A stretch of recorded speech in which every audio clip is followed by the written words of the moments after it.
Hello friends, you're watching India Today Tech, and in this video we're going to compare the cameras on the Galaxy Note 8 and the Nokia 8.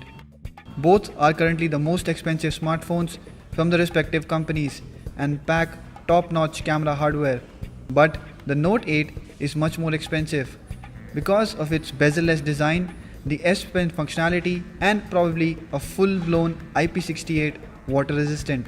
But rest is pretty much the same as the Nokia 8.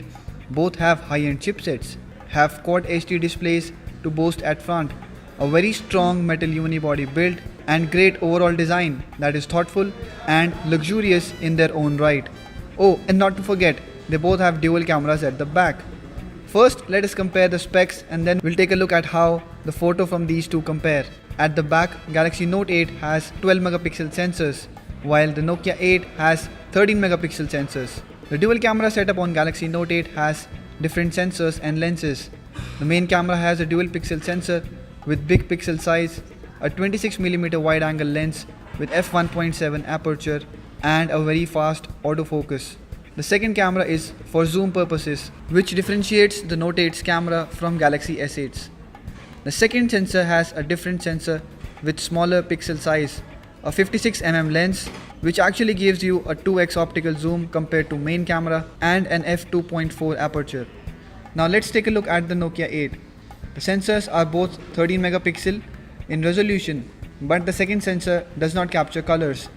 It just captures pure light. Unlike the Galaxy Note 8, both cameras work in normal use to gather more light and details. We'll see if that really helps. The lenses are same too, but both come from lens maker called Zeiss with an f2.0 aperture. Both cameras can do 4K recording, 240 fps slow motion in 720p resolution. Moving to the front camera, the Galaxy Note 8 has an 8 megapixel sensor with f1.7 aperture, while the Nokia 8 uses the same rear camera as the selfie shooter as well. So in terms of pure specs, the front camera on Nokia 8 looks better and can do 4K recording as well. But let's get down to reality, shall we? First thing you notice while using these two cameras is how fast the Galaxy Note 8 can focus and click. It is almost always in focus and you seldom need to touch and refocus things. Nokia 8 also gets focus in most situations, but it's much slower in comparison. It becomes a problem when you need to quickly take a shot. The shutter is also slower and takes a moment to register the image. This is because the phone operates two cameras simultaneously to make one image. In this image, the light really confuses the Note 8, which is not able to accurately expose the photo in auto mode, while the Nokia 8 does a good job at balancing the light. It exposes the shot accurately to bring out even tone. With random clicks like this, exposure problems on the auto mode happen with the Nokia 8 too, but the exposure doesn't go off that much. So mostly the Nokia 8 is able to handle irregular light while shooting outdoors. Also, the details are well kept, something that you might expect given the resolution of the camera is slightly on the higher side.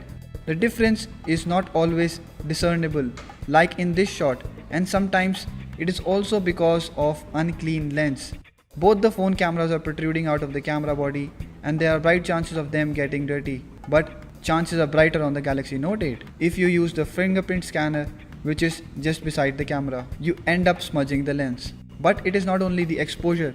The Zeiss lens also allows Nokia 8 to capture better looking colors. Both phones come close to what the accurate color is, but Nokia 8's photo surely sometimes look more appealing. The colors in this image are more vibrant and shiny and don't need post-processing. Though Galaxy Note 8 also does a great job at capturing nice colors, the Nokia 8 is slightly better. In fact, in some cases, it came out to be closer to actual colors. Like in this photo, the reds captured by Note 8 are more close to the actual color of the seats. The Nokia 8 makes it pinkish. It is really not the color.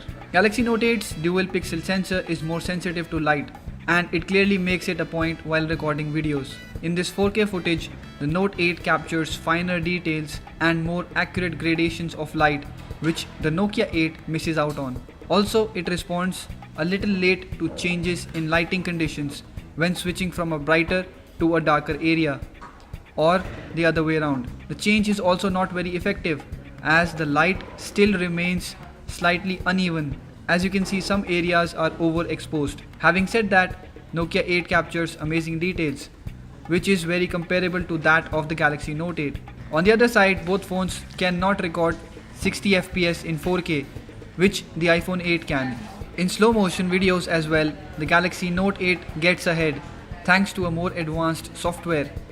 You can control what frames would go as slow motion after recording. But on Nokia 8, the whole video is recorded in slow motion and you cannot pick which part of the video will be slowed down. The whole idea of slow motion is lost when you cannot show the real speed in the same video. Nokia 8 lacks here again because of its software. In low light shots as well, the Galaxy Note 8 gets ahead.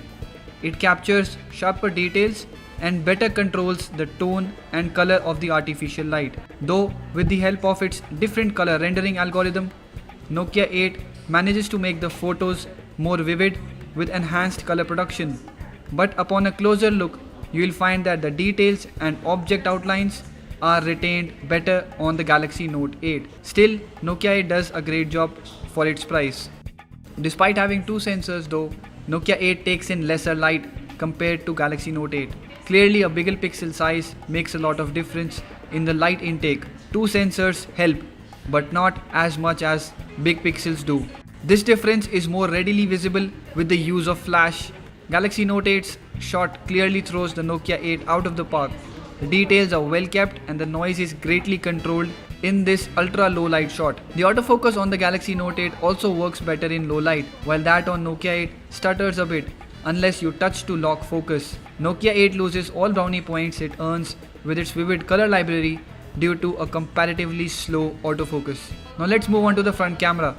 Both phones fiddle with the skin tones when it comes to front cameras. While it appears slightly reddish on the Nokia 8, the Galaxy Note 8 captures a washed out image. Light captured is decent, but then again it really depends on how harsh is the background light.